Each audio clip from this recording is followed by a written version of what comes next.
नमस्कार, राति 8 बजेको जनता समाचारमा स्वागत छ। म अनिस्मा बस्नेत। म मिलन बजगाई। सबैभन्दा पहिले प्रमुख समाचार।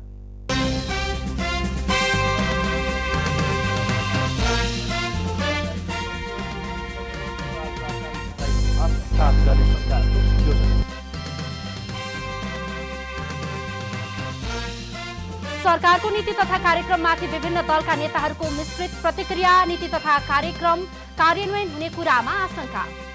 पोखरालाई पर्यटनको राजधानी घोषणा गर्न सरकारसँग प्रस्ताव गर्ने मेयर धनराज आचार्यको घोषणा। 5 वर्षमा पोखरा व्यवस्थित सहर हुने दावी। भारतमा कोरोनाबाट एकै दिनमा 46 जनाको मृत्यु। पछिल्लो 24 घण्टामा 2022 जनामा संक्रमण पुष्टि। र 9औं राष्ट्रिय खेलकुद प्रतियोगिताको नयाँ मिति सार्वजनिक। प्रतियोगिता असोज अन्तिम साता हुने।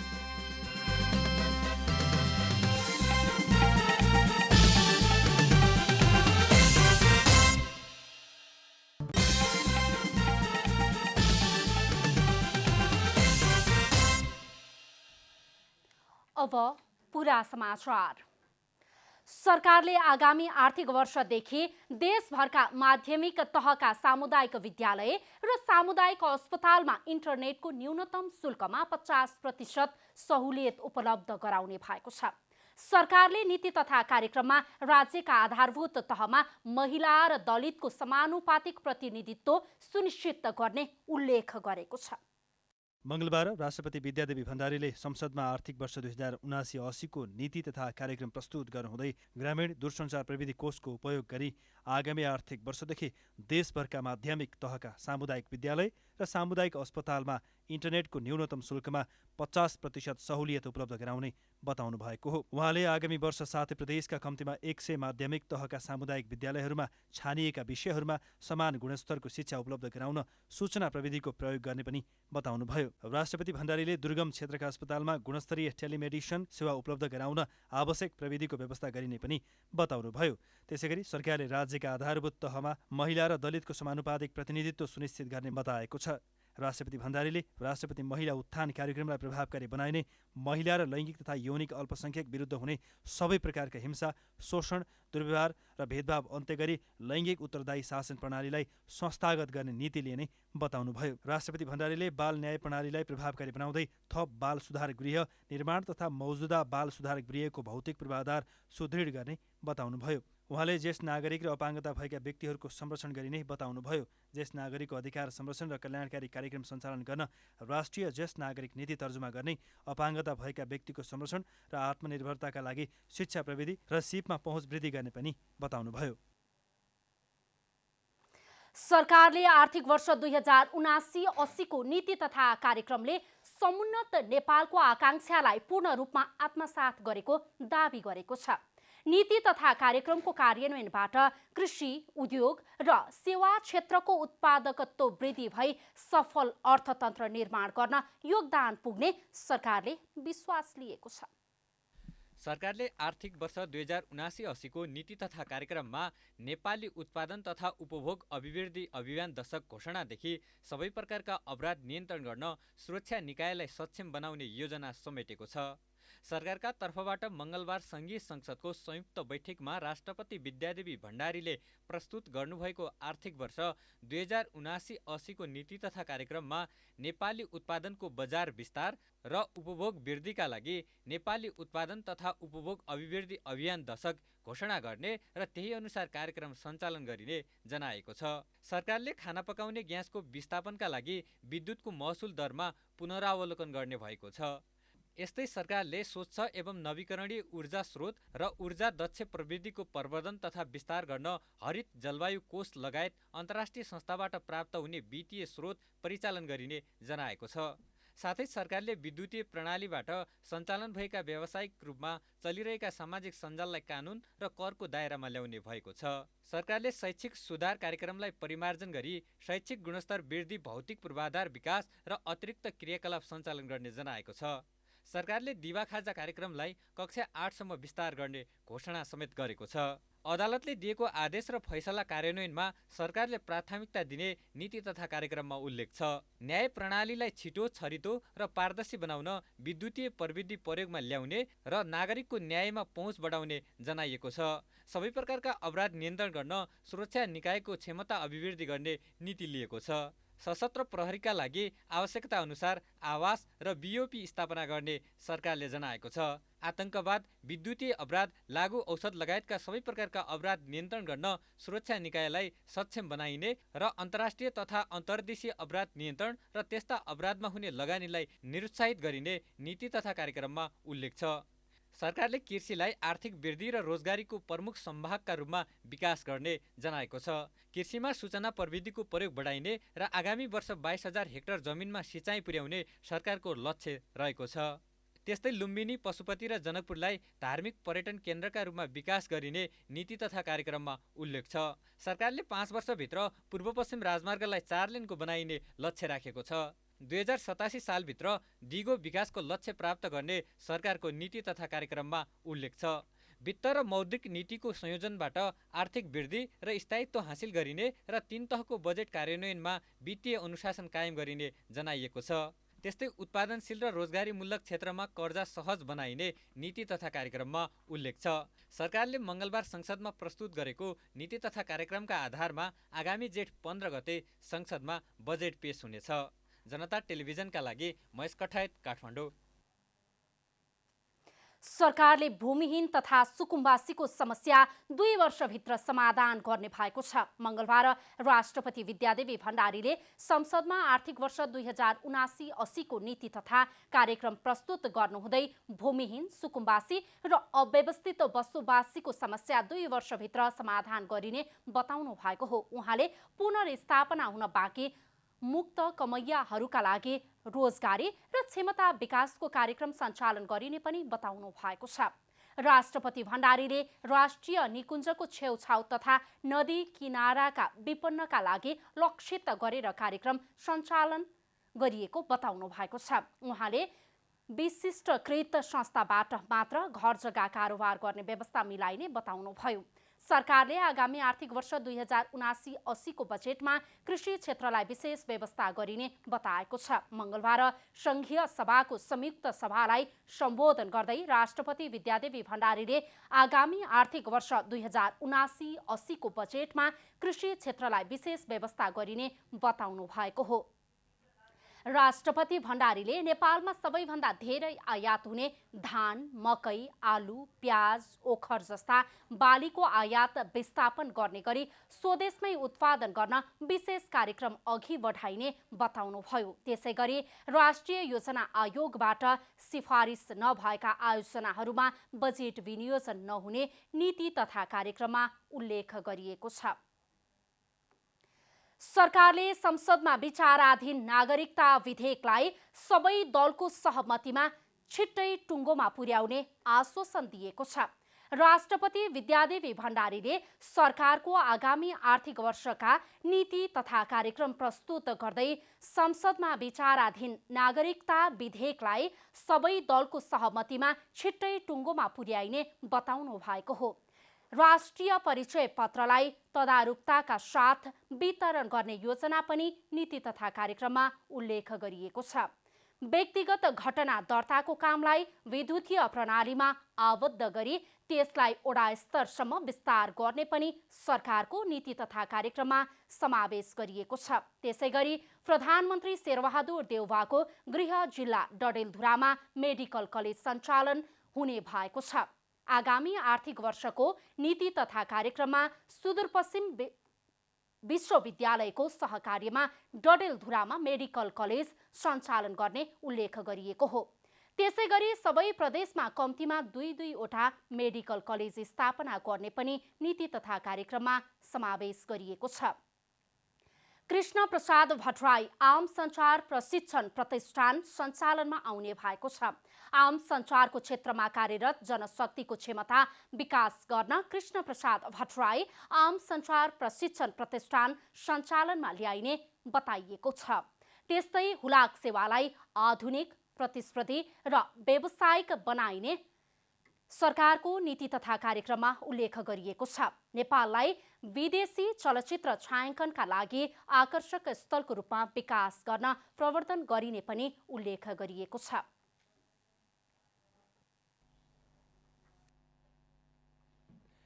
सरकारले आगामी वर्ष 2078-79-80 को निजी तथा कार्यक्रमहरू सार्वजनिक गरेको छ। मंगलबार संसद भवनमा राष्ट्रपति विद्यादेवी भण्डारीले नीति तथा कार्यक्रमहरू प्रस्तुत गर्नुभएको हो। संसदको संयुक्त बैठकमा आगामी आर्थिक वर्ष 2079-80 को नीति तथा कार्यक्रम सार्वजनिक गर्दै राष्ट्रपति विद्यादेवी भण्डारीले शिक्षालाई सिपसँग, सिपलाई श्रमसँग र श्रमलाई रोजगारीसँग र रोजगारीलाई उत्पादनसँग र उत्पादनलाई बजारसँग जोड्नका लागि पढ्दै कमाउँदै कार्यक्रम थप विस्तार गर्ने बताउनु भएको छ। गुम्बा गुरुकुल लगायतले सञ्चालन गर्ने शैक्षिक कार्यक्रममा दिँदै आएको अनुदानलाई विद्यार्थी सङ्ख्या र सञ्चालन तह कक्षासँग आबद्ध समेत गरिने राष्ट्रपति भण्डारीले बताउनु भएको छ। त्यस्तै दलित, अल्पसंख्यक, लोपोन्मुख जाति, पिछडिएको क्षेत्र तथा हिमाली क्षेत्र र आर्थिक रूपले विपन्न परिवारका बालबालिका र विशेष आवश्यकता भएका बालबालिकाको गुणस्तरीय शिक्षामा पहुँच पुर्याउन प्रदेश तहमा आवासीय विद्यालय सञ्चालन गरिने उहाँले व्यक्त गर्नुभयो। सरकारले साथै प्रदेशमा कम्तीमा 100 विद्यालयमा गुणस्तरीय शिक्षा दिन सूचना प्रविधिको प्रयोग गर्ने भएको छ। आगामी वर्ष साथै प्रदेशका कम्तीमा 100 माध्यमिक तहका विद्यालयमा छानिएका विषयमा समान गुणस्तरको शिक्षा उपलब्ध गराउन सूचना प्रविधिको प्रयोग गरिने बताउनुभयो। नीति तथा कार्यक्रम अनुसार ग्रामीण दूरसञ्चार प्रविधि कोषको उपप्रयोग गरी आगामी आर्थिक वर्षदेखि देशभरका माध्यमिक तहका सामुदायिक विद्यालय र सामुदायिक अस्पतालमा जडित इन्टरनेटको न्यूनतम शुल्कमा 50% सहुलियत उपलब्ध गराइने भएको छ। त्यसै गरी राष्ट्रिय प्रतिरक्षा विश्वविद्यालय सञ्चालनमा ल्याइने उल्लेख छ।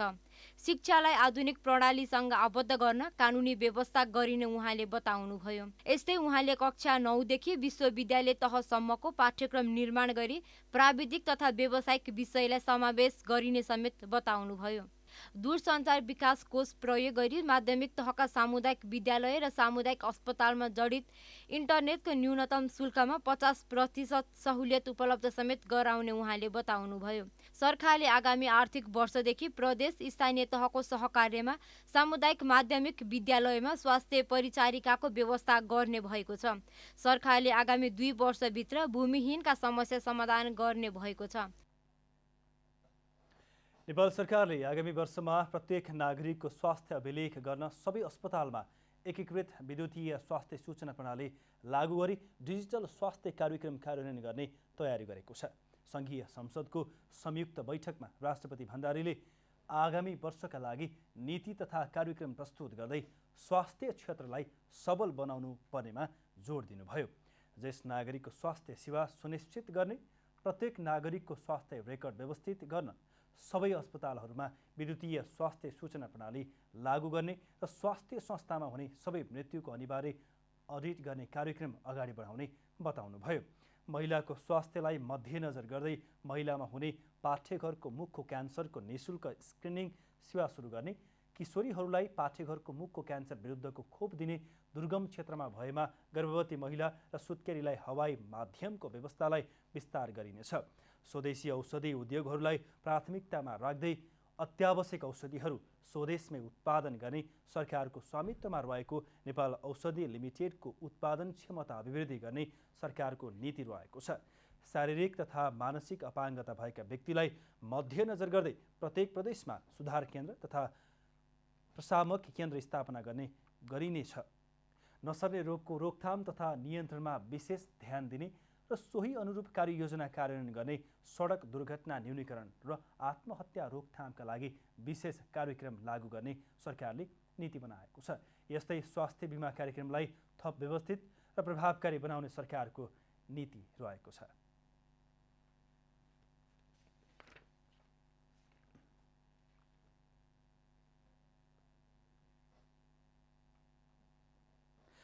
सरकारको नीति तथा कार्यक्रम पेश गर्न राष्ट्रपति विद्यादेवी भण्डारी संसद जाने र फर्किने क्रममा पर्ने रुटमा सुरक्षा निकायले धेरै लामो समय सवारी साधन रोकेको कारण दिउँसो 3 बजेदेखि साँझ 7 बजेसम्म ट्राफिक जामले गर्दा जनजीवन निकै प्रभावित बनेको छ। मङ्गलबार आर्थिक वर्ष 2079-80को वार्षिक नीति तथा कार्यक्रम प्रस्तुत गर्नका लागि राष्ट्रपति भण्डारी संसद भवन जानुभएको थियो। उहाँको प्रवेश र फर्किने क्रममा केही घण्टा सर्वसाधारणलाई हिँड्न र सवारी साधनमा रोक लगाइएको थियो। गणतन्त्र र प्रजातन्त्र दिवस मनाइरहँदा कुनै पनि व्यक्तिको सवारीमा सर्वसाधारणलाई शास्ति दिँदा गणतन्त्र र प्रजातन्त्र नै नभएको भान हुन्छ। मुलुकले नै मानिरहेको व्यक्ति आम जनतासँग नजिक हुने काम गर्दछन्, तर यसरी कोही व्यक्तिकै लागि नागरिकलाई शास्ति दिएर सडक बन्द गरिनु गणतन्त्रको परिभाषा पक्कै होइन। कसैको सवारी साधनमा जाम लगाई सर्वसाधारण हिँड्न निषेध गराई बनाएको खुला सडकले शास्ति पाएको सर्वसाधारणले गुनासो गरेका छन्। जनता समाचारमा छोटो विश्राम।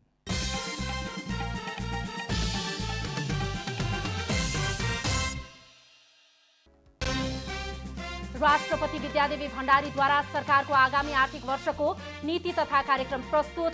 समुन्नत नेपालको आकांक्षालाई आत्मसात गर्ने सरकारको योजना। सरकारको नीति तथा कार्यक्रममाथि विभिन्न दलका नेताहरूको मिश्रित प्रतिक्रिया। नीति तथा कार्यक्रम कार्यान्वयन हुने कुरामा आशंका। पोखरालाई पर्यटनको राजधानी घोषणा गर्न सरकारसँग प्रस्ताव गर्ने मेयर धनराज आचार्यको घोषणा। 5 वर्षमा पोखरा व्यवस्थित सहर हुने दावी। भारतमा कोरोनाबाट एकै दिनमा 46 जनाको मृत्यु। पछिल्लो 24 घण्टामा 2022 जनामा कोरोना संक्रमण पुष्टि। र 9औं राष्ट्रिय खेलकुद प्रतियोगिताको नयाँ मिति सार्वजनिक। प्रतियोगिता असोज अन्तिम साता हुने।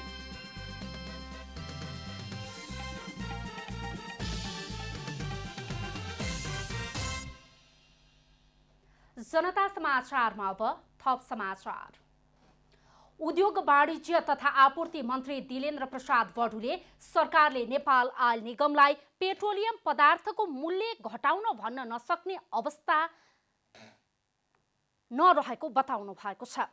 मङ्गलबार 15 विद्यार्थी संगठनले संयुक्त रूपमा बुझाएको पेट्रोलियम पदार्थको मूल्य वृद्धि खारेजीको माग सहितको ध्यानाकर्षण पत्र बुझ्दै मन्त्री बडुले सरकारले आयल निगमलाई पेट्रोलियम पदार्थको मूल्य घटाउन भन्न नसक्ने अवस्था रहेको बताउनु भएको हो। आयल निगम दैनिक 6 अर्ब 71 करोड रुपैयाँ घाटामा रहेकाले पेट्रोलियम पदार्थको मूल्य घटाउन भन्न नसकिने उहाँको तर्क थियो। मन्त्री बडुले अझै पनि निगमले पेट्रोलमा प्रति लिटर 14 रुपैयाँ 64 पैसा, डिजेलमा प्रति लिटर 26 रुपैयाँ 82 पैसा र खाना पकाउने एलपी ग्यासमा प्रति सिलिन्डर 879 रुपैयाँ 75 पैसा घाटा बेहोरी रहेको बताउनुभयो। उहाँले विश्व बजार र नेपाल आयल निगमको अवस्थालाई ध्यानमा राखेर केही विकल्प दिनु सरकारको दायित्व भएको उल्लेख गर्दै त्यसका निम्ति सरकार लागिरहेको बताउनुभयो। राखेर तैपनि यो माग त आखिर जनतामा परिरहेको छ। सरकार जनताप्रति उत्तरदायी छ। हामी त्यो कुरा स्पष्ट त हामी अनुभूत गर्छौँ, हामी त्यसमा स्पष्ट छौँ। त्यसकारणले पनि हामीले केही विकल्पहरू दिनुपर्छ।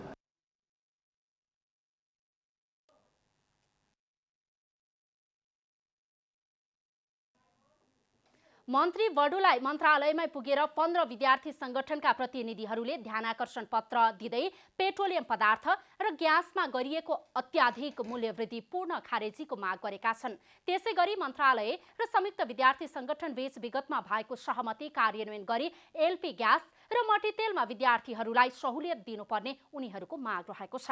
त्यसैगरी पेट्रोलियम पदार्थमा विभिन्न बहानामा लगाइएको अत्याधिक करबारे पुनर्विचार गर्न वैकल्पिक ऊर्जाको खोज, अनुसन्धान र प्रयोगका लागि कार्यदल गठन र काम गर्न पेट्रोलियम पदार्थमा भएको भारतीय एकाधिकार खारेज गरी खुल्ला प्रतिस्पर्धाबाट आपूर्ति गर्न विद्यार्थी संगठनहरूले माग गरेका छन्।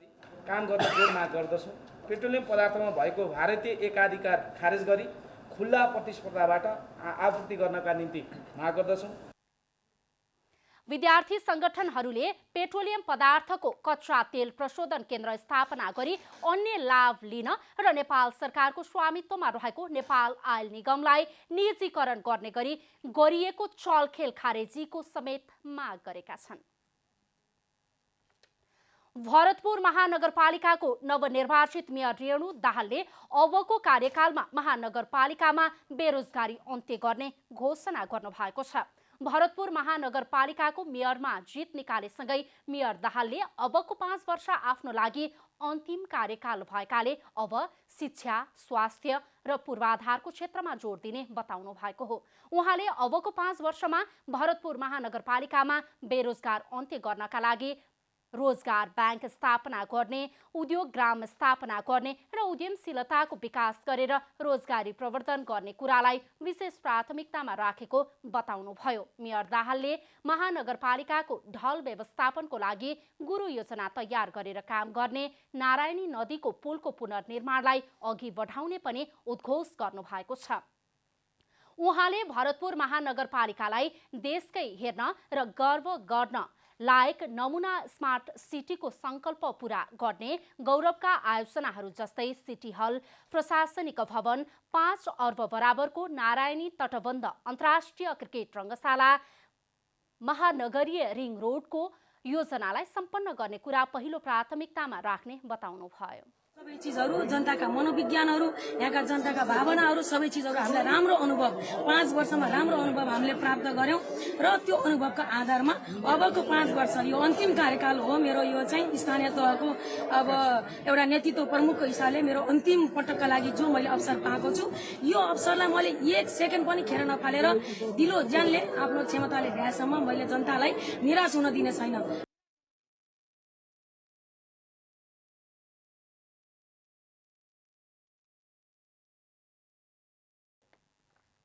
मेयर दाहालले सोचेको भन्दा राम्रो मत परिणाम आएकाले जनताको चाहना अनुसार जनताकै लागि काम गर्ने प्रतिबद्धता समेत व्यक्त गर्नुभयो।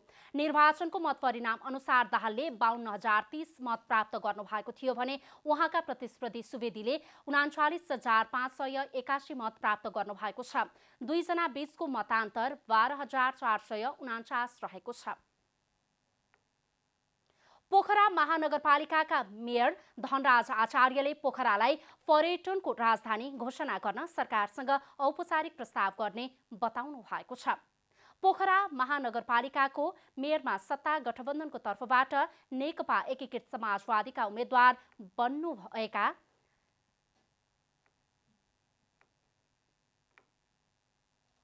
धनराज आचार्यले यद्यपि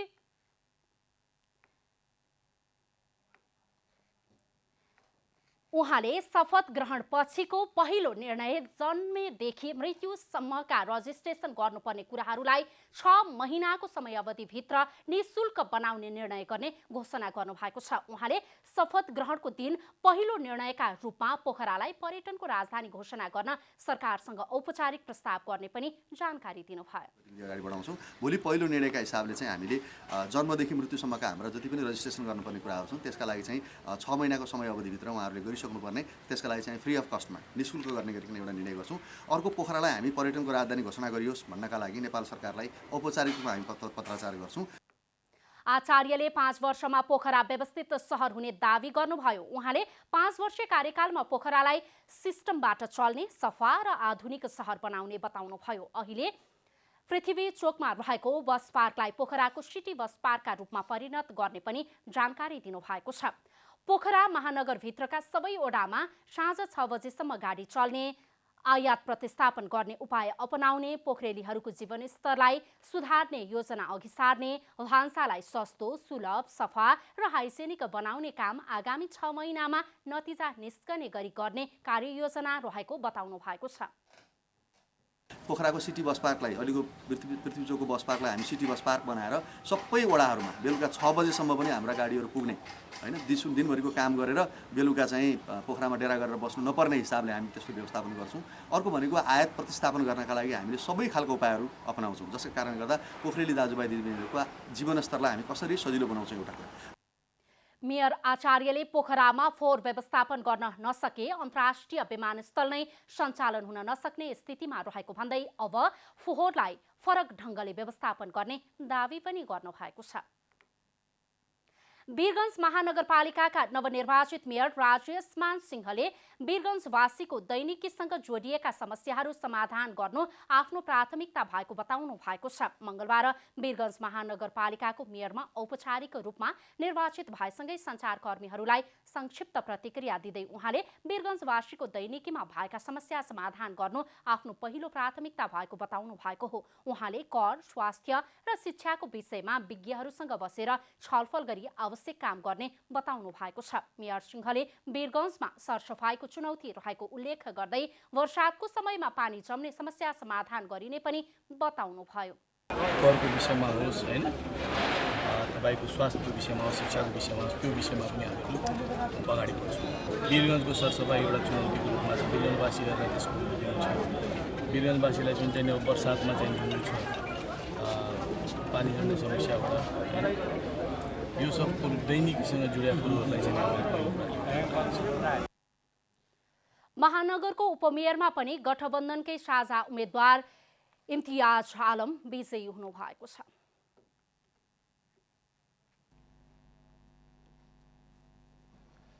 कञ्चनपुरमा रहेका सबै पालिकाहरूको मतगणना सम्पन्न भएको छ। सबै पालिकाको मतगणना सम्पन्न पश्चात आज बाँकी रहेको पालिका प्रमुखहरूको शपथ ग्रहण समेत सम्पन्न भएको छ।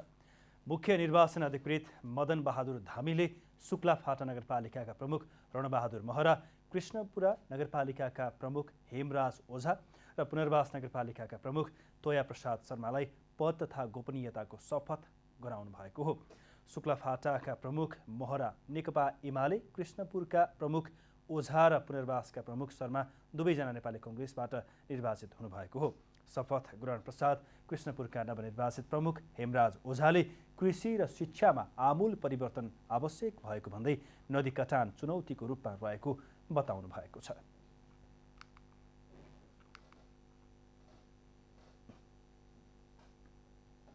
हामी स्पष्ट मिसनमा छौँ। हेर्नुहोस् के छ भन्दाखेरि विगतमा कसरी नगरपालिका सञ्चालन गर्यो त्यो पनि हामीले देखिरहेका छौँ। र अब हामी एकदम स्पष्ट मिसन हाम्रो के छ भन्दाखेरि आधारभूत कुराहरू, शिक्षामा हाम्रो चाहिँ एकदम महत्त्वपूर्ण प्राथमिकता छ। स्वास्थ्यका कुराहरू, स्वास्थ्यमा हाम्रो प्राथमिकता छ। कृषिका कुराहरू छन्, सामूहिक कृषिका कुराहरू छन्।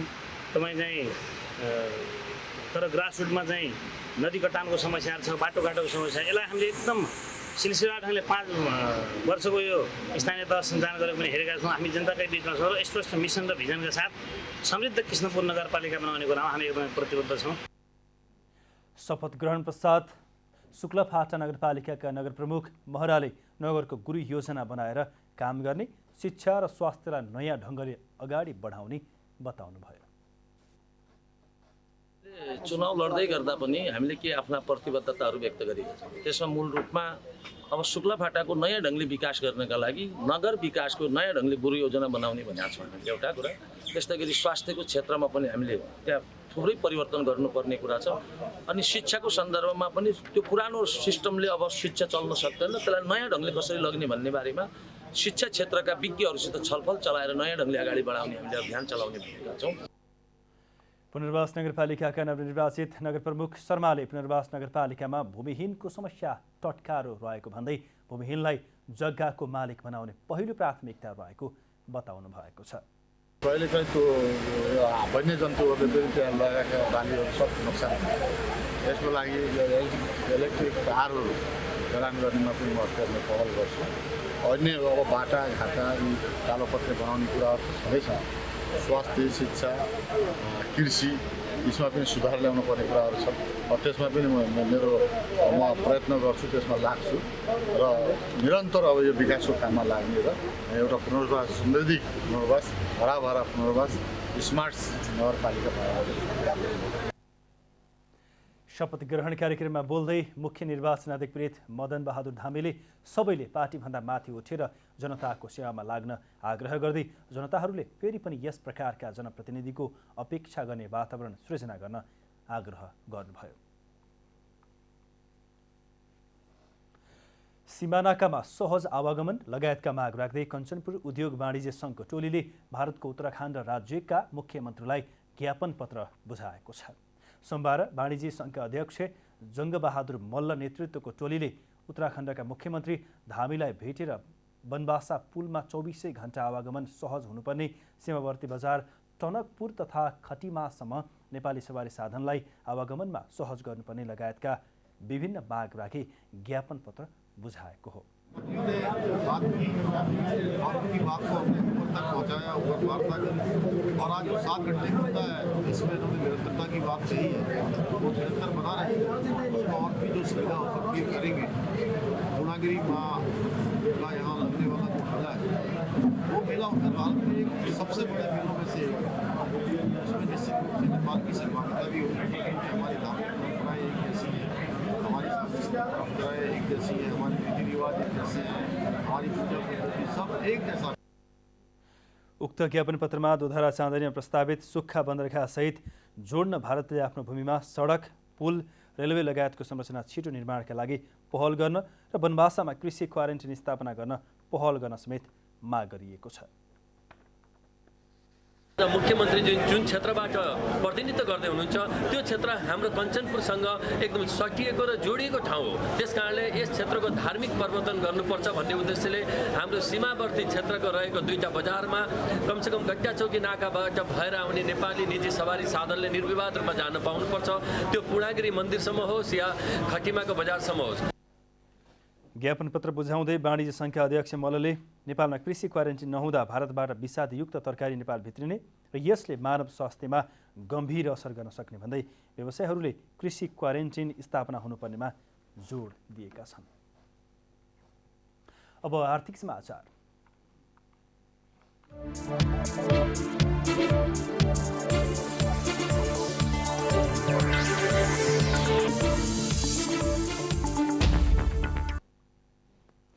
शेयर बजार मापक नेप्से परिसूचक मङ्गलबार दोहोरो अङ्कले वृद्धि भएको छ। पछिल्लो समय लगातार रूपमा गिरावट हुँदै आएको नेप्से मङ्गलबार 16.32 अङ्कले बढेर 2217.19 बिन्दुमा पुगेको हो। त्यस्तै सेन्सिटिभ इन्डेक्स 3.62 अङ्कले बढेको छ भने फ्लोट इन्डेक्स 1.17 अङ्क र सेन्सिटिभ फ्लोट इन्डेक्स 1.3 अङ्कले बढेको छ। मङ्गलबार कारोबारमा आएका 224 कम्पनीको 31,730 किता सेयर 1,08,88,33,542 रुपियाँ बराबरको कारोबार भएको छ। नेप्सी परिसूचक वृद्धि भए पनि सोमबारको तुलनामा मङ्गलबार कारोबार रकम गिरावट आएको हो। सोमबार 1,36,95,13,000 रुपियाँ बराबरको खरिद बिक्री भएको थियो। नेप्सेका 13 उपसमूहमध्ये 11 उपसमूहको सूचक बढेको छ भने व्यापार र म्युचुअल फन्डको सूचकमा गिरावट आएको छ। मङ्गलबार सबैभन्दा धेरै जलविद्युत उपसमूहको परिसूचक सर्वाधिक 2.06% बढेको छ। विकास बैंक, वित्त र उत्पादन तथा प्रशोधन उपसमूहको परिसूचक 1% भन्दा बढी बढेको छ। तर म्युचुअल फन्ड उपसमूहको परिसूचक 0.25%ले घटेको छ भने व्यापार उपसमूहको परिसूचक 0.17% ले घटेको छ। कारोबारमा आएका कम्पनीमध्ये सबैभन्दा बढी लक्ष्मी लघुवित्तको सेयर मूल्य करिब 6% बढेको छ। जनता समाचारमा छोटो विश्राम।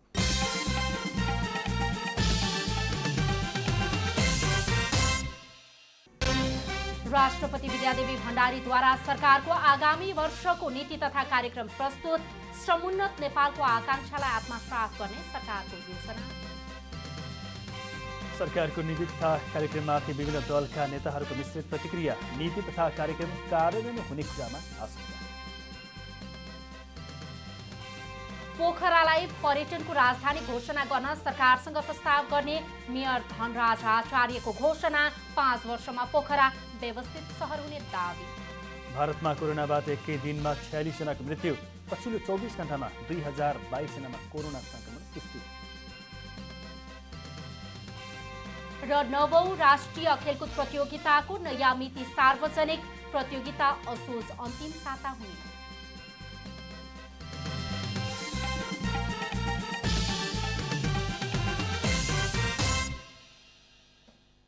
जनता समाचारमा अब अन्तर्राष्ट्रिय समाचार।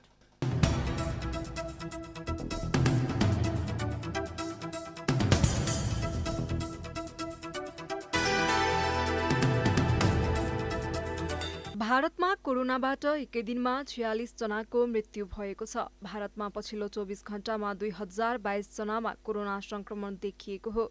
यो सँगै कोरोनाबाट संक्रमित हुनेको संख्या 4,31,38,393 पुगेको छ। केन्द्रीय स्वास्थ्य मन्त्रालयका अनुसार हालसम्म सक्रिय संक्रमितको संख्या 14,832 रहेको छ। यो कुल संक्रमितको 0.3% हो। मन्त्रालयका अनुसार कोरोनाबाट निको हुने समग्र दर 98.75% छ। भारतमा कोरोनाबाट मृत्यु हुनेको संख्या 5,24,459 जना पुगेको छ। भारतमा पछिल्लो समयमा कोरोना संक्रमितको संख्या फेरि बढ्न थालेको छ।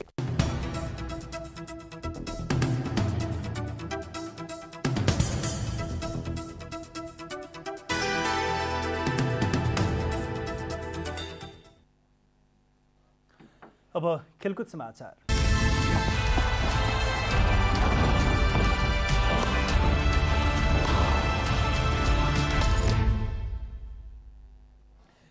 यही महिनामा तय भएको 9 राष्ट्रिय खेलकुद प्रतियोगिता असोज अन्तिम साता हुने भएको छ। मंगलबार युवा तथा खेलकुद मन्त्रालयले पत्रकार सम्मेलन गरेर 9औं राष्ट्रिय खेलकुद प्रतियोगिताको नयाँ मिति सार्वजनिक गरेको हो। यसअघि जेठ महिनाको 22देखि 28 गतेसम्म हुने भनिएको 9औं राष्ट्रिय प्रतियोगिता असोजसम्म सारिएको छ। राखेपको प्रस्तावमा मंगलबार बिहान बसेको मन्त्री परिषद बैठकले नयाँ मिति असोज 28 गतेदेखि कार्तिक 3 गतेसम्म गर्ने निर्णय गरेको युवा तथा खेलकुद मन्त्री महेश्वर जङ गहतराजले जानकारी दिनुभयो। युवा तथा खेलकुद मन्त्री महेश्वर जङ गहतराजले फास्ट ट्र्याकबाट गर्ने भनिए पनि कानुनी प्रक्रिया र सार्वजनिक खरिद ऐन अनुरूप यसअघि तोकिएको समयमा गर्न असम्भव भएको बताउनुभयो। निर्वाचनभन्दा अगावै गर्नुपर्ने अवस्था हामीले अनुभूत गरेका छौँ। किनकि खेल गतिविधि जाम भएको छ।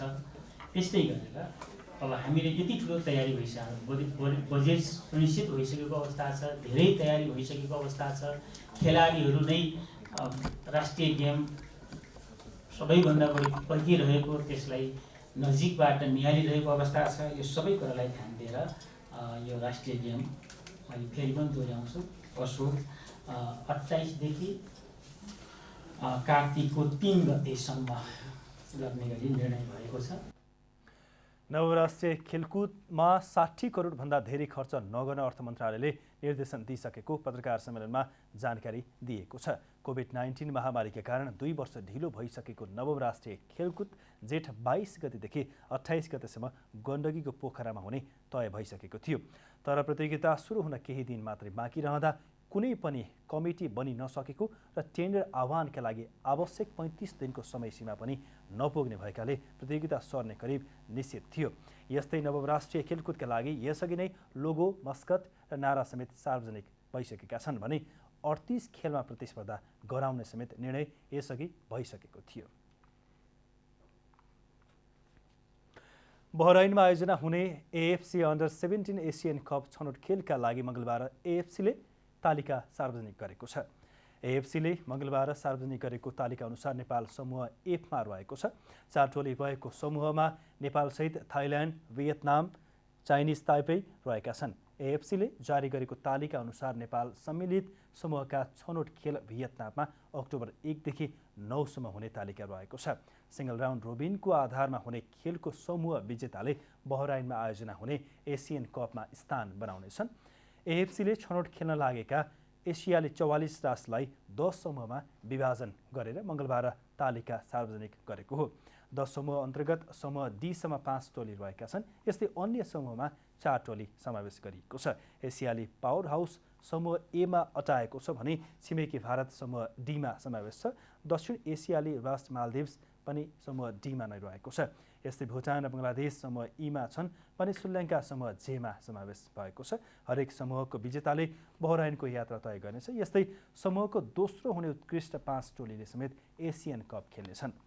एएफसीले अन्डर 17 एसियन कपमा 16 टोलीले प्रतिस्पर्धा गर्नेछन्।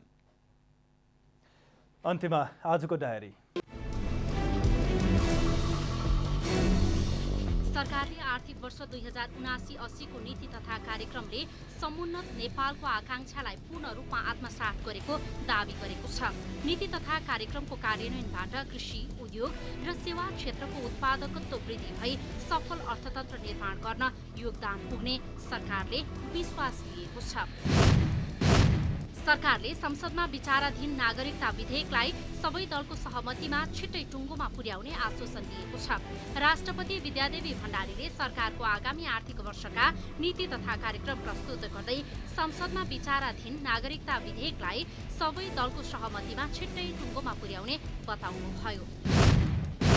भरतपुर महानगरपालिकाकी नवनिर्वाचित मेयर रेणु दाहालले अबको कार्यकालमा महानगरपालिकामा बेरोजगारी अन्त्य गर्ने घोषणा गर्नुभएको छ। मेयर दाहालले अबको 5 वर्ष आफ्नो लागि अन्तिम कार्यकाल भएकाले अब शिक्षा, स्वास्थ्य र पूर्वाधारको क्षेत्रमा जोड दिने बताउनु भएको हो। उहाँले अबको 5 वर्षमा भरतपुर महानगरपालिकामा बेरोजगारी अन्त्य गर्नका लागि रोजगार ब्याङ्क स्थापना गर्ने, उद्योग ग्राम स्थापना गर्ने र उद्यमशीलताको विकास गरेर रोजगारी प्रवर्धन गर्ने कुरालाई विशेष प्राथमिकतामा राखेको बताउनुभयो। भारतमा कोरोनाबाट एकै दिनमा 46 जनाको मृत्यु भएको छ। पछिल्लो 24 घण्टामा 2022 जनामा संक्रमण पुष्टि भएको छ भने यो सँगै कोरोनाबाट संक्रमित हुनेको कुल संख्या 4,31,38,393 पुगेको छ। केन्द्रीय स्वास्थ्य मन्त्रालयका अनुसार हालसम्म भारतमा सक्रिय संक्रमितको संख्या 14,832 रहेको तथ्याङ्क छ। यही महिनामा तय भएको 9औं राष्ट्रिय खेलकुद प्रतियोगिता असोज अन्तिम साता हुने भएको छ। मंगलबार युवा तथा खेलकुद मन्त्रालयले पत्रकार सम्मेलन गरेर 9औं राष्ट्रिय खेलकुद प्रतियोगिताको नयाँ मिति सार्वजनिक गरेको हो। यसअघि जेठ महिनाको 22 देखि 28 गतेसम्म हुने भनिएको 9औं राष्ट्रिय प्रतियोगिता असोजसम्मका लागि सारिएको छ।